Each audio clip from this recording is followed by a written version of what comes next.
Welcome to We Need to Talk about tech, where we talk about the past, present, and future of technology. All right. Welcome, everyone in podcast land. On this week's episode, we talk about Mac event rumors, what to expect before Apple's peak performance event next week.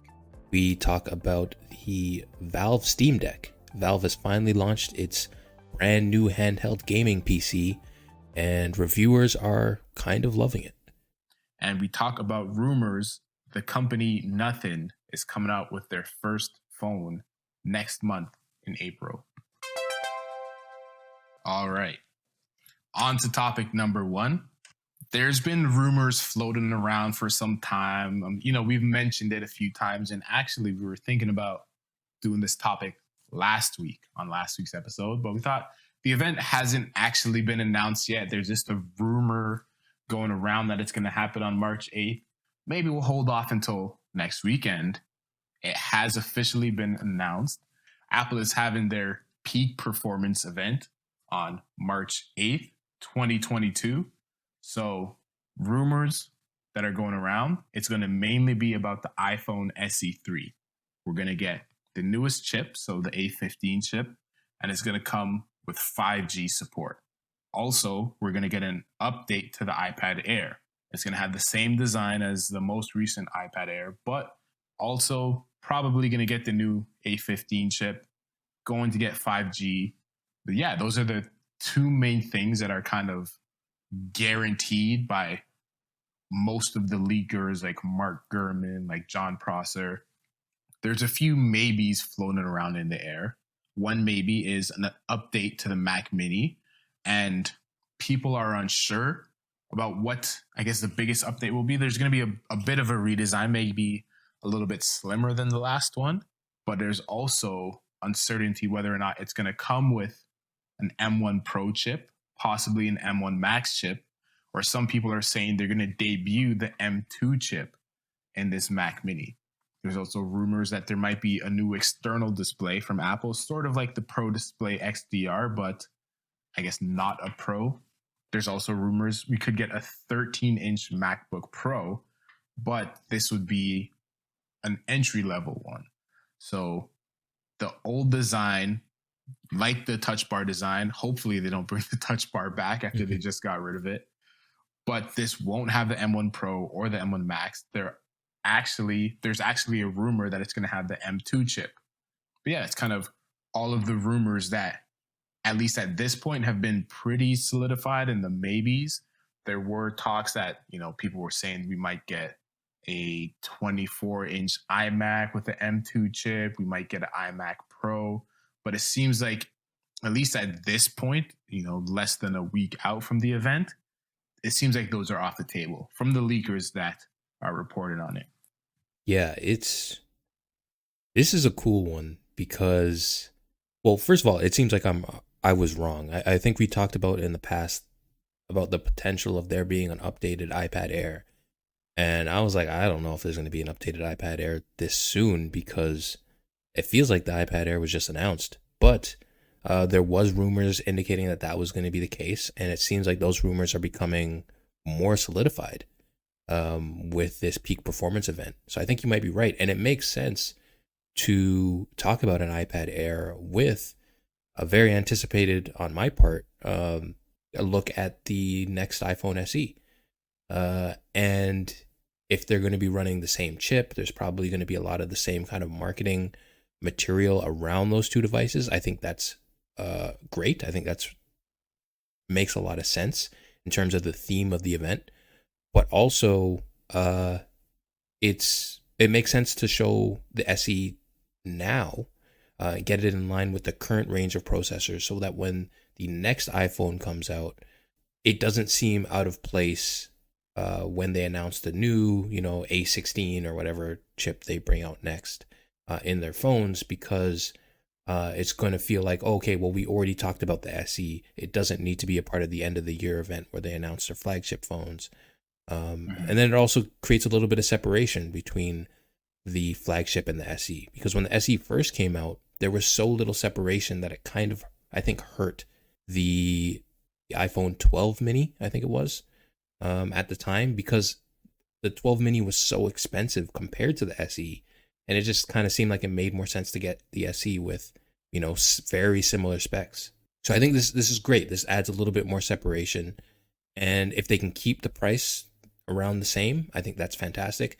Now, we have talked about the SE in the past that, okay, they might be looking at the iPhone 8 Plus kind of design, which is a little bit disappointing to me. I would have hoped they would have finally given up that design and maybe taken the iPhone XR kind of design for the SE. I think that would have been a really cool idea.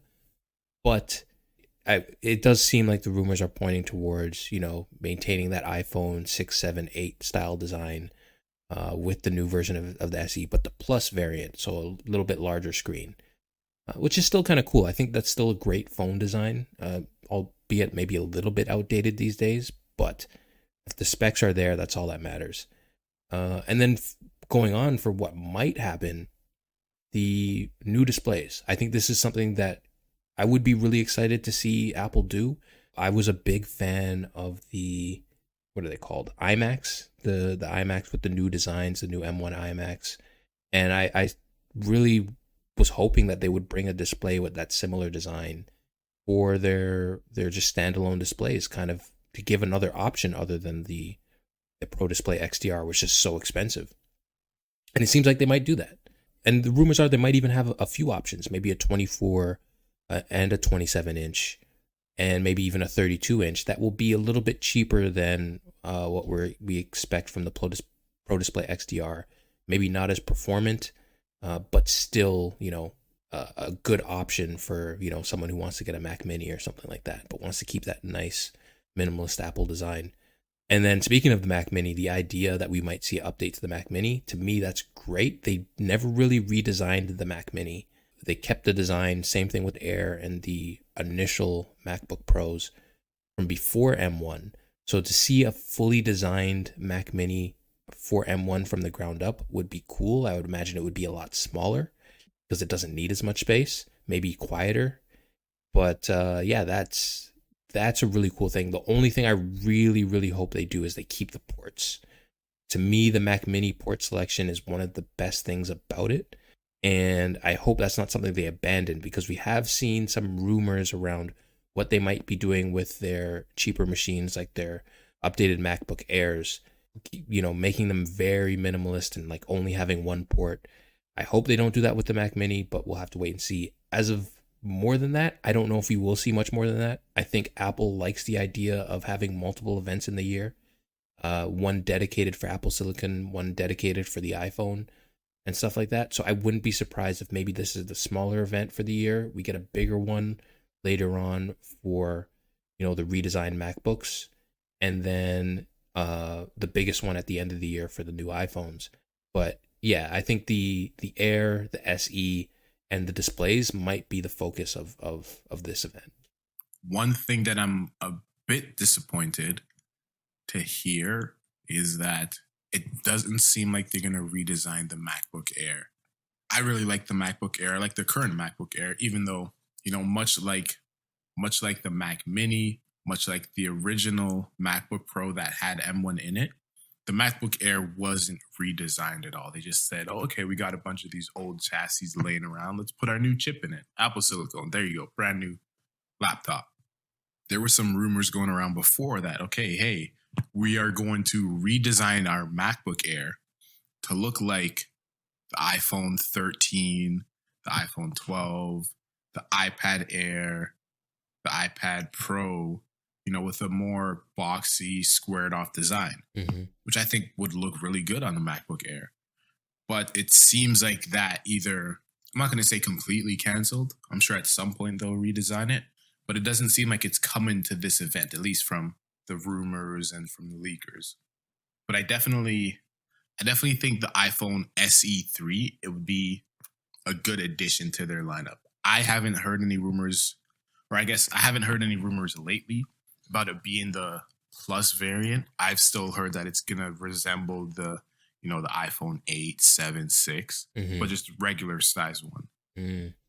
Because when you compare an iPhone 8 Plus, let's say, to a current generation iPhone, it seems very large and very heavy, and you don't get that much screen. Like, yeah, compared to, let's say, an iPhone 8 Plus, compared to an iPhone 12 or 13 or even an 11, it's such a big, bulky, non-modern looking phone. And for someone like Apple, who would care so much about the design and the aesthetics of their devices and their phones, for them to go to a plus version, that's like, you're really stretching it now. Yeah, that's a good point. But I mean, hey, we'll see what ends up happening. We'll see what ends up being the case. As always, these are just rumors that are circulating around. But I guess out of all of the things that they're announcing, the things that interest me the most, probably a Mac Mini, whether or not it has an M2 chip or an M1 Pro, M1 Max. I'd be interested in an updated Mac Mini. I think when the original M1 came out in Mac Mini, we both liked that one the best. We felt that was the best value proposition. So I'd be interested to see what they do with this recent or more recent update. And also the external display, because, you know, kind of as I just said, Apple is they care a lot about the design of their products and the aesthetic of their stuff. And so if you wanted an Apple screen to match with your, let's say, your Mac Mini, a lot of times for their advertisements, they would have it next to a Pro Display XDR, which is like a $5,000 screen next to a $500 computer, which is kind of ridiculous. Yeah.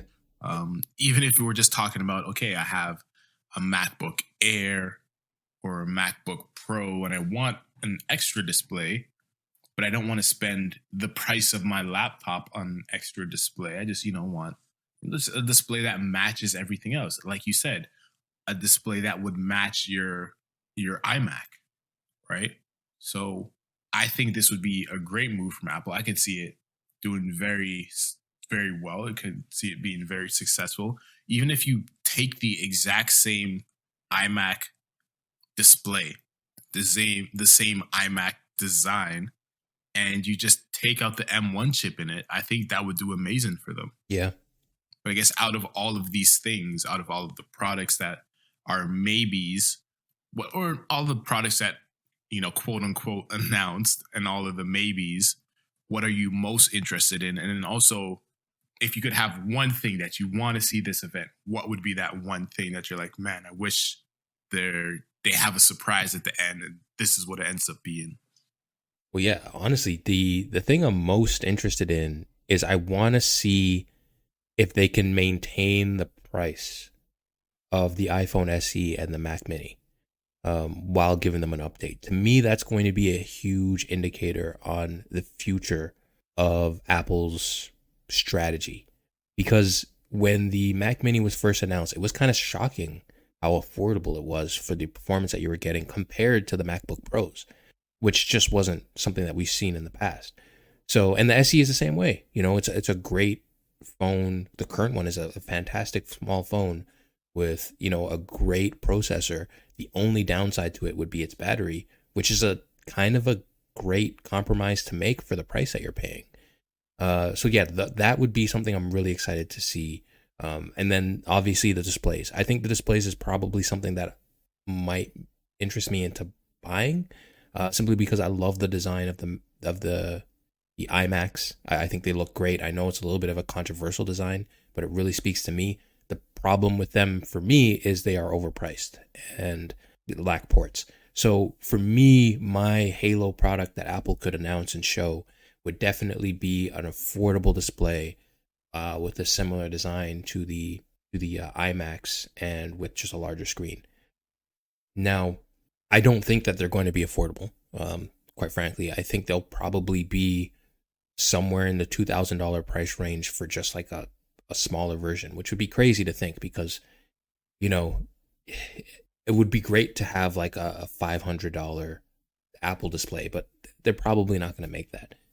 They have had a cinema display in the past, and they have had displays that are around the $1,000 price point, so maybe they could try to hit that again, but, who knows. But yeah, and then, honestly, I don't think we'll see it in this event, but what I really, really want to see, hopefully in the next event, is we do see that updated iMac Pros and stuff like that, and kind of see the future of what's going to happen there. and maybe even some announcements of the Mac Pro, the, big processor. I think a lot of people who are in that ecosystem would love to hear Apple say they're going to continue to support that, and maybe give more options in terms of add-on peripherals, or even say, hey, we're going to release another version of that with Intel processors, because for people who really need that, I think it would really ease their mind to know that, hey, we're not just going to abandon this because we're making our own processors. My predictions, they never do that. They completely abandon everything else. Only Apple silicone moving forward. And I would say that updated iPad Air is coming for sure. Coming for sure. I'd bet on it. Yeah. I don't know what I would bet, but I'd bet something on it. I mean, you'd be 100% right, because you've been saying that for a while now. And I've been like, no, I don't think it's going to happen. So it's going to be interesting when it finally does, because it seems like, yeah, it's actually going to happen. Or it'll be interesting if it doesn't. You're like, told you so. All right. And our second topic of the podcast, one that's very exciting to me, Valve has finally launched the Steam Deck. And the way that they launched it is they announced that, hey, if you pre-ordered this, you're going to start receiving emails soon, and you're going to be able to finally order your Steam Deck, and you'll get it within a couple of days. I believe people started receiving them as of this Monday. March the 1st is when people started to receive them, and reviews started to go out. The embargoes were lifted, and like I mentioned on last week's podcast, the reviews were kind of all over the place, especially initially. Some outlets really, really loved it. Some were kind of disappointed, and one of the main reasons is this is a pretty ambitious product from Valve. In case you're not aware of what the Steam Deck is, it is a handheld gaming PC that Valve has made, and it comes with Steam loaded on it, but it doesn't run Windows. It runs a version of Linux called SteamOS, and essentially what it's doing is it's emulating DirectX, which is the major kind of API that Windows uses for games and graphics and stuff like that. But the problem is most of these games aren't designed to run on Linux. So Valve has been working on this thing called Proton for years, which is a compatibility layer similar to kind of Apple's Rosetta, which allows their old x86 apps to run on the new M1 processors. What Proton does is it allows Windows DirectX based games to run on Linux with little to no work done on those games. Now, it's not nearly as effective as Rosetta, because unfortunately emulating games is a lot more difficult. But Valve said that they wanted to eventually have almost every single Steam game available to be emulated by Proton, and this was their main mission with this product. The problem with that is, and I think where it kind of frustrated some reviewers, is that this is not a finished product. Unfortunately, as cool as the Steam Deck is, and I personally love it, I'll get into that a bit later, but unfortunately, as cool as it is, the vast majority of Steam games are not compatible with Proton yet, and I think that's to be expected. The Steam launches close to 10,000 games a year, like a ridiculous amount of games a year.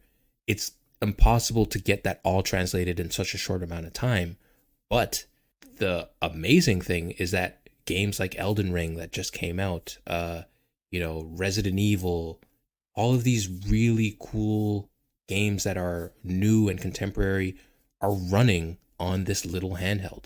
Something that, we haven't really seen in the past, of just really AAA games running on a handheld gaming PC.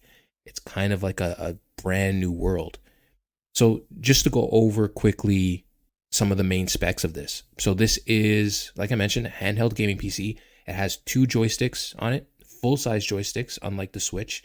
But it has a similar kind of Switch design.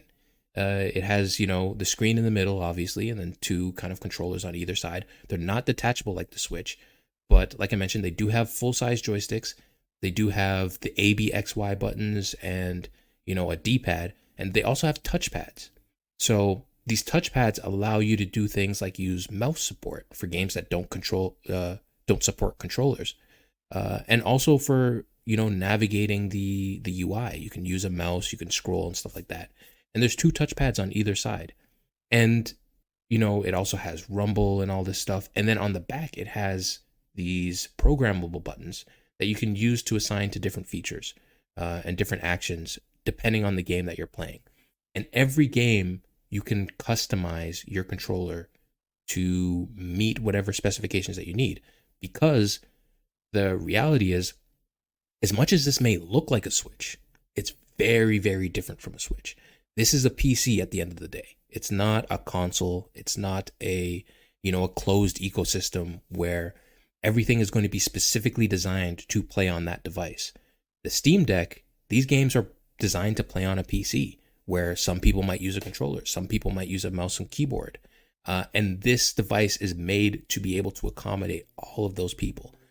So, this has led to people who really love PC gaming really shocked by how open and just available this thing is for you to do whatever you want with.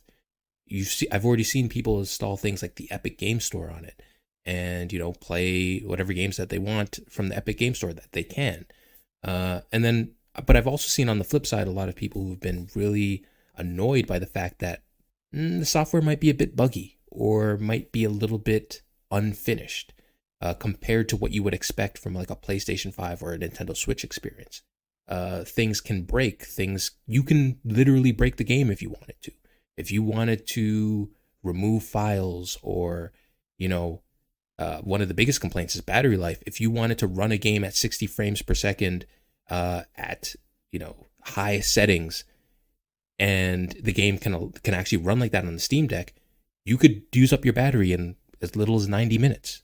But it's because you have the control of doing all that. And I think for some people who might be used to a console experience, that can be a little bit of annoying because you kind of want that stuff calculated for you. But yeah, it's really interesting. I'm super excited to see what the future of this device is.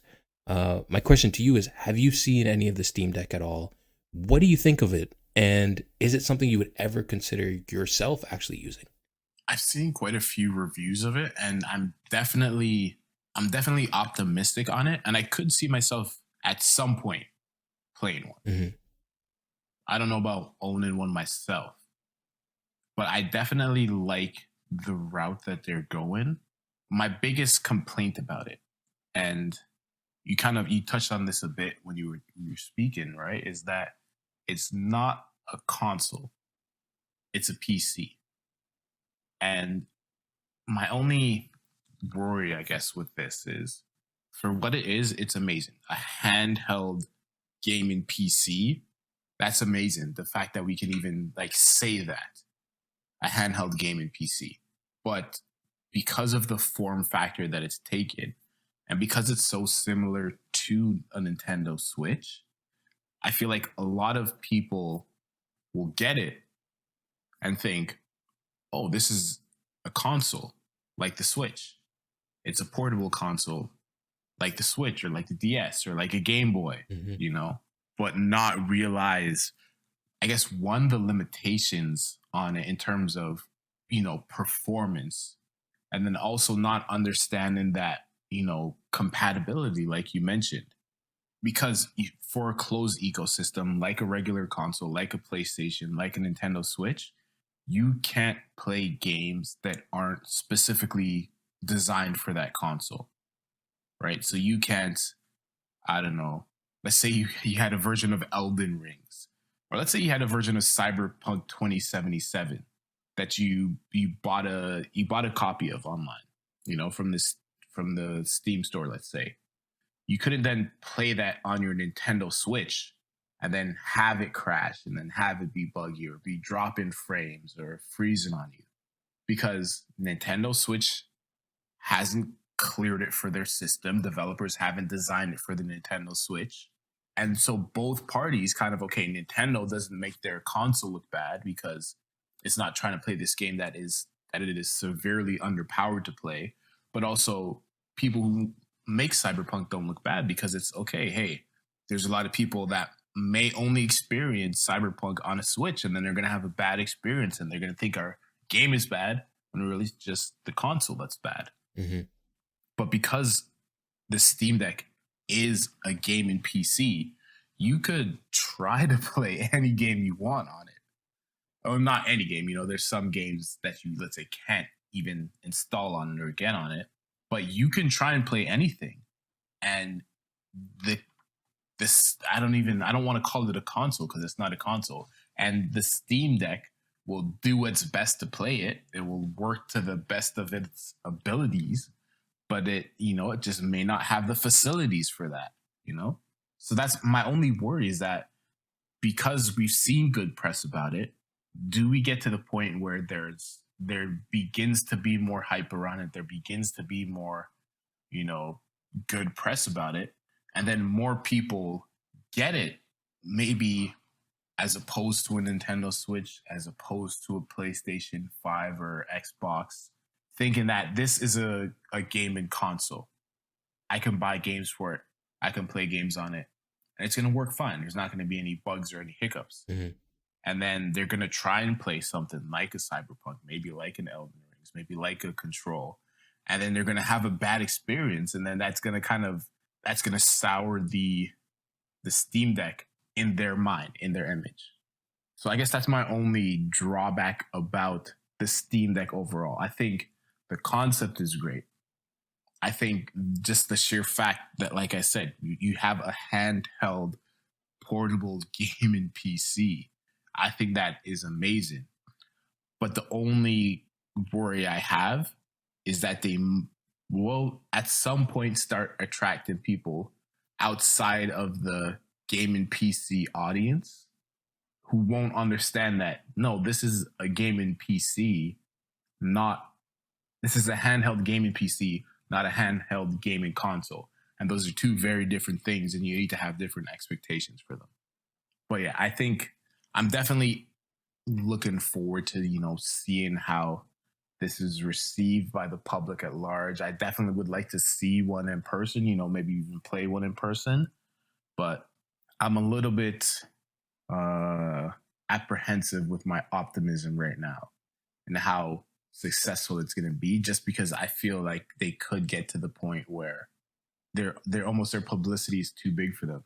Mm. And this is actually kind of, just to touch on this some more, this is one thing that Linus Tech Tips brought up on his review of the product is, okay, on the Steam Deck website, they have, these games have been vetted to work perfectly on Steam. These games, you could play them, depending on the settings, it may not be the best. These games you cannot play, they will not work, it will crash. And that's a great distinction, and they're supposed to be, Steam Deck verified games. But then on the actual Steam Deck, and, this could have been updated since he uploaded his video and since I've seen the videos, could have been updated. But when you're on your actual Steam Deck, there isn't a first party, verification system that says this game will 100% run on your system. This game will, 70% run on your system, and, don't try and run this game on your system. And I think having that clear distinction between what your gaming PC is capable of, I think having that clear distinction would help out a lot of people and would save the Steam Deck and Valve a lot of grief. But at least at the moment, from what I saw, there isn't a first party. There's, people have created websites of their own where they compile all the games that are available on the Steam Deck, that people have tried to play on the Steam Deck, what works, what doesn't work. But that's a third party source that should be built into the gaming console, gaming computer. But, I'm sure they've seen that video. I'm sure they've gotten those reports from consumers. They've gotten that feedback. So hopefully that's something that they can fix fairly easily, just to make the experience for people who aren't familiar with gaming PCs, make their experience smoother. Yeah, I think what you mentioned there is like the crux of the kind of conundrum of the issue with the Steam Deck. And I'll try to, slow myself down, because I feel like I got to talk about the Steam Deck for hours, maybe even days. So I'll make sure I don't do that here. We're not going for a day long podcast. No.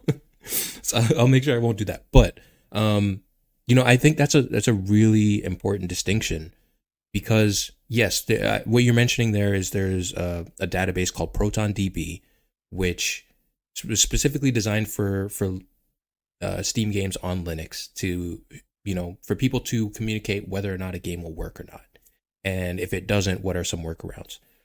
And that's not something that's very visible in Steam right away. ProtonDB does a much better job of kind of illustrating that. And yes, since Linus has done his video, and I think even since he posted that video, there was a section that was labeled "Great on Steam Deck" where you can kind of get your games. But I think the big issue is that a lot of people own tons of games on Steam. So I think the way this thing was first pitched is like, hey, you get this and you have your games just there. You log into your account and all your games are there. And generally, when you go over your icons, of your games, you will see a little icon that says, hey, is this verified to work on the Steam Deck or is it not? And if it is, you can download it and start playing. So it's a very different ecosystem to something like the Switch or the PlayStation, where you're getting that console and you're getting new games. The idea around the Steam Deck is you're getting the Steam Deck and you're playing the hundreds of games that you already own because you bought them on a Steam sale for $4 and you never played it. And I think that's kind of a little bit of a difference there, but also the difference around PC gaming, right? There's no guarantee any game will run on your PC. They'll list some specs that says, hey, these are your minimum specs and these are your maximum specs that we expect for you to have to be able to run this game. But there's never a guarantee that this game will run great on your PC.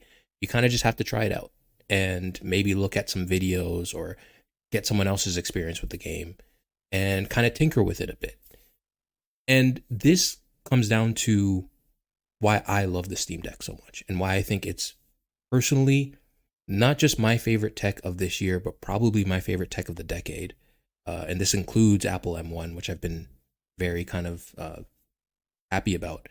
We have long since gone from the days of you buy a piece of tech or you get a new piece of tech and then you can tinker with it and you can do things with it and you can change it up and you can mess with it. It doesn't have to be exactly what they tell you it's going to be. It can be whatever you want it to be.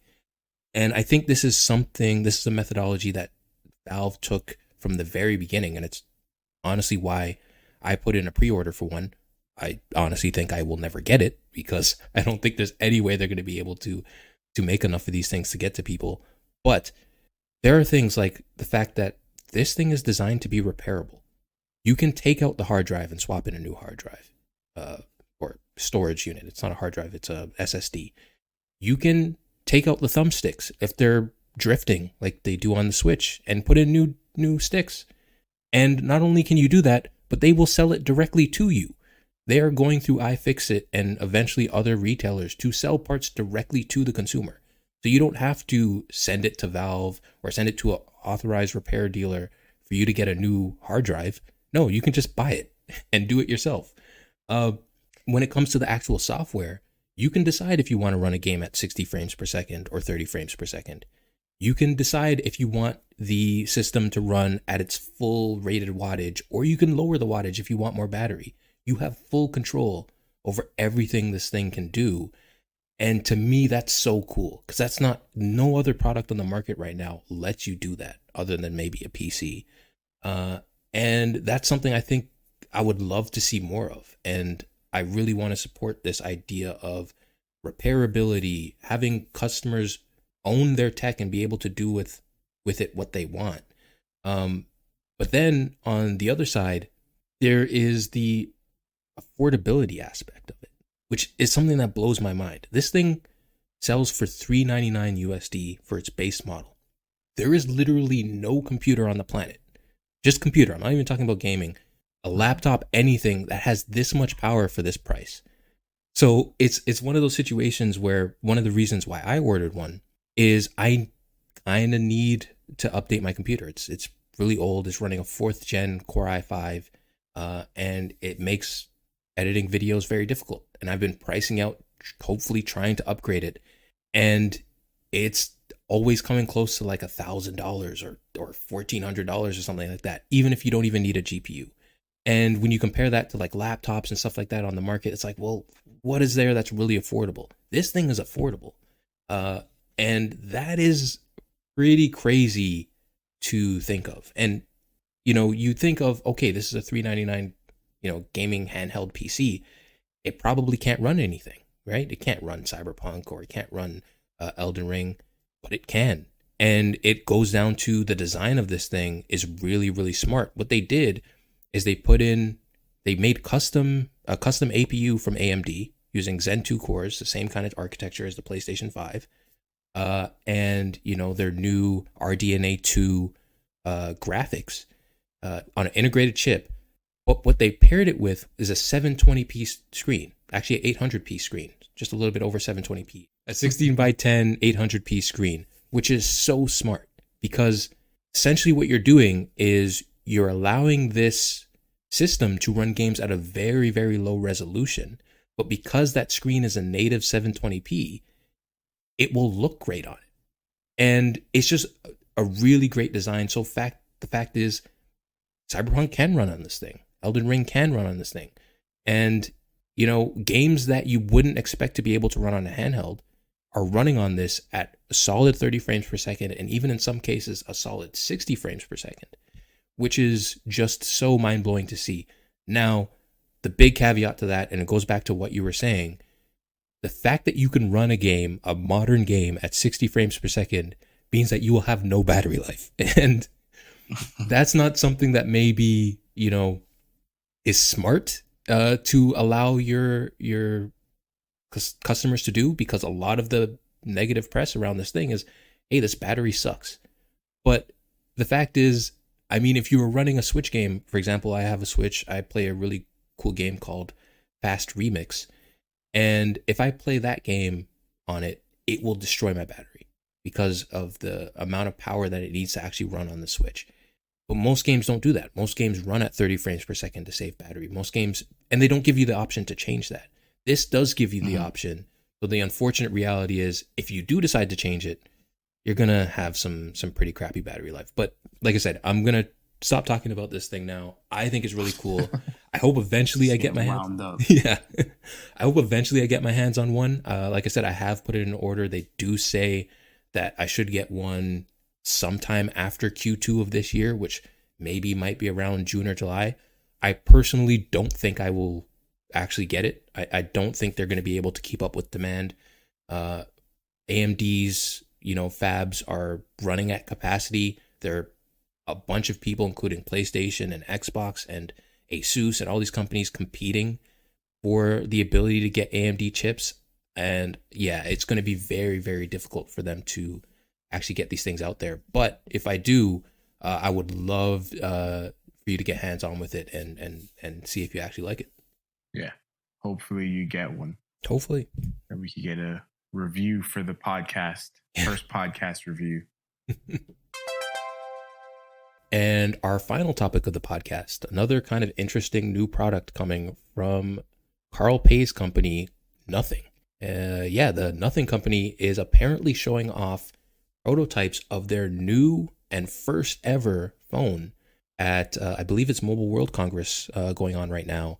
And apparently, Carl Pei is showing it off to executives, and the rumors are that it might be getting shown to the public as early as next month, which is April. So this could be really, really interesting to see if this actually happens, because if anyone doesn't know, Nothing is a company that was spun off by Carl Pei with some investors after he left OnePlus. And he started this new company. I believe he bought the remains of Essential and, started this new kind of brand. And the first product they released was the Nothing Ear Ones, I believe. Yeah. Yes. And they were these earbuds similar to Apple's AirPods, but they had this really cool kind of aesthetic to it, like a transparent kind of look to it. I want to double check. I believe it was co-designed by Teenage Engineering, but I might be wrong about that. Yes. Okay. Yeah. Yeah. And, they released those products, and people were kind of, surprised when they first showed them off. They're like, well, from Carl Pei, we expect a phone. He's the one who was the face and the voice behind the original flagship killer, Never Settle, OnePlus One, OnePlus Two, and the early days of OnePlus that I personally loved so much. But they said, hey, we're going to start with this product. Earbuds are super popular right now. It's a great way for us to make money. And then maybe eventually we'll get to other products. Well, that day might be coming sooner than we think, because it sounds like they are going to launch their first phone. And why it's important to think of the Nothing Ear ones is apparently it's going to take design aesthetic from those with the, transparent elements and stuff like that, and bring that over to the phone, which would be really interesting to see, because we haven't really seen phones with crazy designs like that in a long time. So yeah, I'm kind of curious to hear your thoughts. I know you've been a fan of some of the OnePlus phones in the past, and especially when Carl was a part of the company, we talked about Carl leaving on this podcast, and we talked about Nothing being formed. Are you at all interested in the future of Nothing actually releasing an actual phone? I'm definitely interested to see what they release in the future. I mean, like you said, everyone expected at some point there's going to be a phone. This is Carl Pei we're talking about. The most interesting thing to me is, the transparent aspect is definitely going to be cool. Yeah. I thought the Nothing Ear ones looked pretty cool.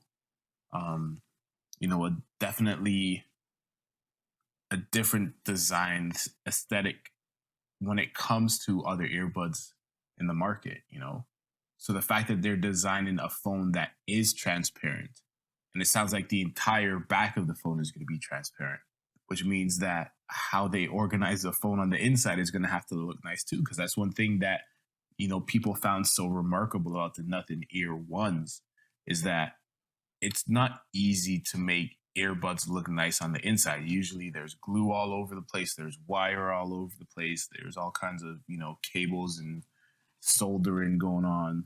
But they made the earbuds look nice, not only from the outside, but look nice on the inside too. Mm-hmm. So now the fact that this phone manufacturer is going to have to design a phone that, one, looks nice, let's say if it has a skin on it, or if it's sitting on in a case or something. But also when you look at the back and you look at the actual insides of the phone, it has to look nice too. The most interesting thing to me is, as you mentioned, Carl Pei was responsible for the initial flagship killer. And kind of the joke is, OnePlus started off as a flagship killer and then just became like every other flagship out there. Mm-hmm. So it's going to be interesting to see which route they try and go with it. Does the first phone from Nothing try and go the route of the original OnePlus with, a very budget-friendly phone with high-end flagship specs?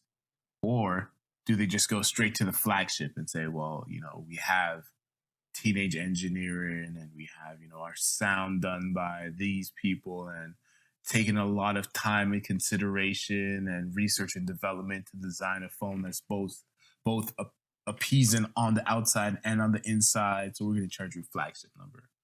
I mean, it could just be wishful thinking. I think they're going to go the budget-friendly route. But I mean, if you were Carl Pei, what would you do? Let's say you're coming out with a Nothing phone in April next month.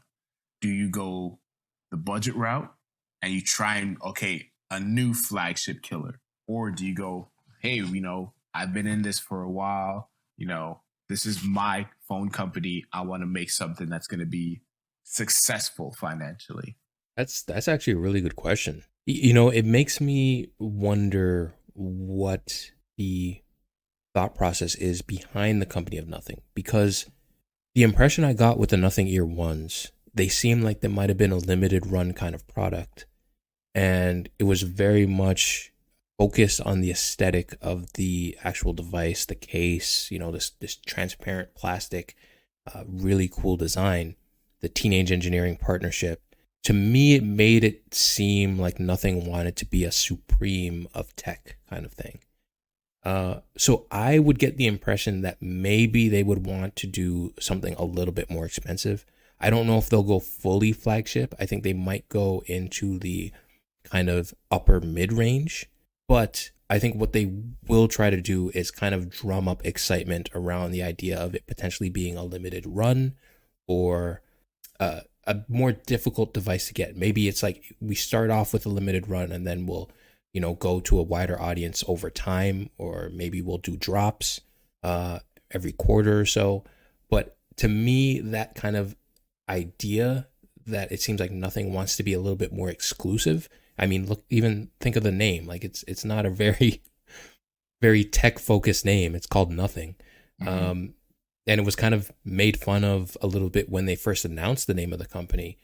But I definitely think that this leads them more to going towards a more expensive route, because they're going to try to drum up excitement with this kind of exclusivity marketing idea. I was just going to say, with the Air Ones, though, like they were pretty reasonably priced. They're $99 earbuds, and mm-hmm. they were lacking some features, and they weren't as good as like AirPod Pros or, the Samsung Galaxy Buds, but still a very reasonably priced earbud. So I see what you're saying with the limited run Supreme-esque, but Supreme is very expensive and very overpriced. Mm.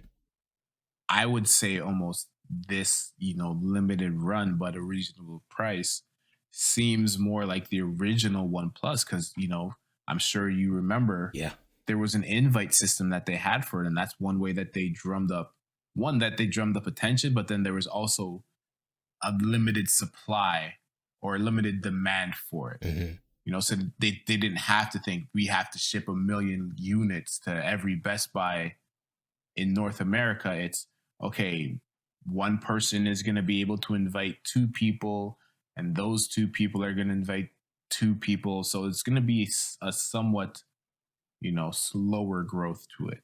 Yeah, I think that's a really, really good point. And that's exactly what I was going to say, is Carl's specialty is marketing.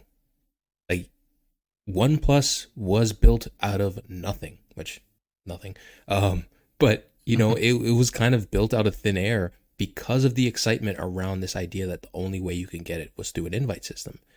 And that wasn't done that way to make it seem exclusive. It was done that way out of necessity because they could only make a certain amount of them. And, they kind of needed to make sure that people who were going to get this were really excited about it. But they used that limitation as a marketing tool. And it's something that they continue to do up until, I believe, the OnePlus 2 and the OnePlus X, for a while, until they could actually reach the volumes where that didn't need to be the case anymore. Mm. But yeah, it's crazy to think that, that was a marketing push that was built out of a limitation. So yeah, you might be right. Maybe this could be something like the Nothing Ear ones that's a little bit more on the affordable side, but maybe has a limited run because they can't make as many, or maybe is a more mid-range device spec-wise. So that, like you mentioned, the Nothing Ear ones aren't really the best thing for the price, but at least they're affordable. So yeah, maybe they might go that route and just make it more of a marketing push as into that exclusivity as opposed to being about the price. Which yeah, I could definitely see that too. But yeah, I don't know. I don't think we'll ever see a phone launch at $299 again with as much flair as the OnePlus One did. And I don't think that's something that's even sustainable these days. OnePlus did have to go to making flagships because, quite frankly, there isn't a lot of money in budget phones. The money is in flagship phones where you could make really huge margins like Apple does. And at the end of the day, Nothing does have investors that they need to make happy. So yeah, I think the price of this is probably something that they're discussing in the boardrooms right now of like, what can we charge for this that doesn't seem ridiculous? But yeah, I think you brought up a good point. There's a really good chance that this could potentially be a more budget-oriented phone, kind of like the Nothing Ear ones were. Do you think that they go after, so not the flagship target, not the budget target, do you think they go after the mid-range then, like Google especially, right? Google is kind of sitting at a spot right now where they're offering not the most spec'd out phone, but a very good phone. And especially when you look at the Pixel 6, not the 6 Pro, at a very reasonable price. Do we see it launch around that Pixel 6 price tag and they take aim specifically at Google's market share? Because, to take over Apple and Samsung at the very top, that's going to be hard to do. To take over budget phones at the bottom, as you said, it's not very lucrative. That's going to be hard to do also. But that kind of Pixel 6 line is right in that sweet spot of they can offer features, they can offer a good price, and Carl Pay's specialty being marketing, being, drumming up attention for his companies. I think that would be right in his wheelhouse too. I think my bold prediction is we get it launching the same price as the Pixel 6, which was $500. Is it $599? Because I believe the SE was $699. Okay, yeah. So we see it launching $599. Heard it here first. Coming out April 18th. I mean, that's definitely a potential for them to do that. I think there's a 100% chance it's going to undercut any OnePlus phone, any recent OnePlus phone. Definitely. Yeah.